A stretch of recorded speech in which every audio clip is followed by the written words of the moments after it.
আপনারা শুনেন এই ভাইটা সাতপন্থীদের নিয়ে যে কথাটা বলছে এটা কি সত্যি কিনা সেটা দেখেন। পক্ষ থেকে যেটা জানানো হয়েছে এর যথোপযুক্ত বিচার হচ্ছে তাদেরকে নিষিদ্ধ করা হবে। যখন একটা দলকে নিষিদ্ধই করা হবে, যখন একটা দলই থাকবে না, তখন তাদের কর্মকাণ্ড, তাদের ইস্তেমা, তাদের জোরে কোনো প্রশ্নই আসে না।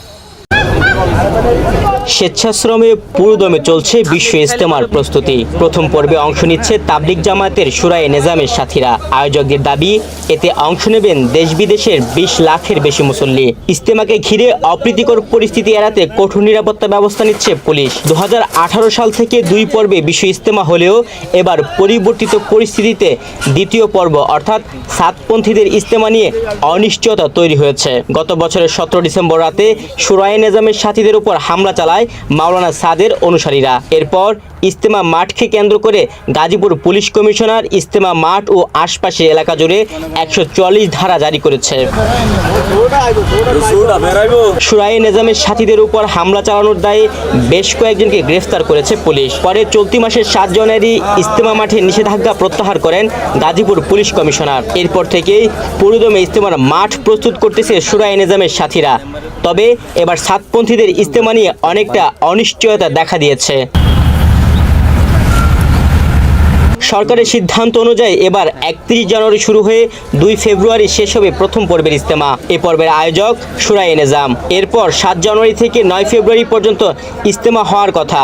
শুরায়ে নেজামের সাথীদের উপর সাতপন্থীদের হামলার কারণে তাদের ইজতেমা অনেকটা অনিশ্চিত হয়ে পড়েছে। ইতিমধ্যে সাতপন্থীদের ইজতেমা করতে না দেওয়ার ঘোষণা দিয়েছেন অনেক আলেম।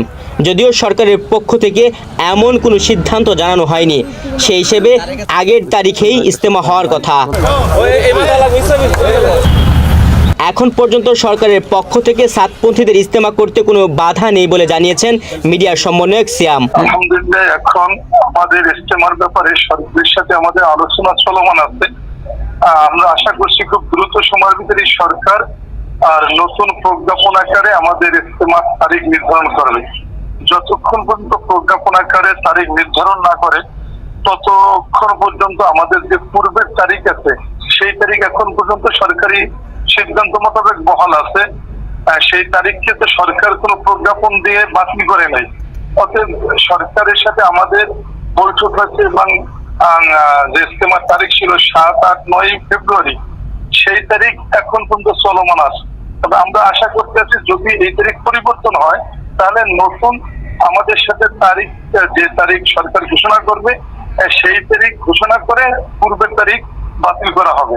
কিন্তু ইজতেমা আমাদের ইনশাআল্লাহ হবে, এ ব্যাপারে কোনো সংশয় সন্দেহ থাকার কোনো অবকাশই নেই। সাতপন্থীদের ইজতেমা করার কোনো নৈতিক অধিকার নেই বলে মনে করেন শুরায়ে নেজামের মিডিয়া সমন্বয়ক হাবিবুল্লাহ রায়হান। হযরত উলামায়ে কেরামের পক্ষ থেকে যেটা জানানো হয়েছে এর যথোপযুক্ত বিচার হচ্ছে তাদেরকে নিষিদ্ধ করা হবে। যখন একটা দলকে নিষিদ্ধই করা হবে, যখন একটা দলই থাকবে না, তখন তাদের কর্মকাণ্ড, তাদের ইজতেমা, তাদের জোরে কোনো প্রশ্নই আসে না।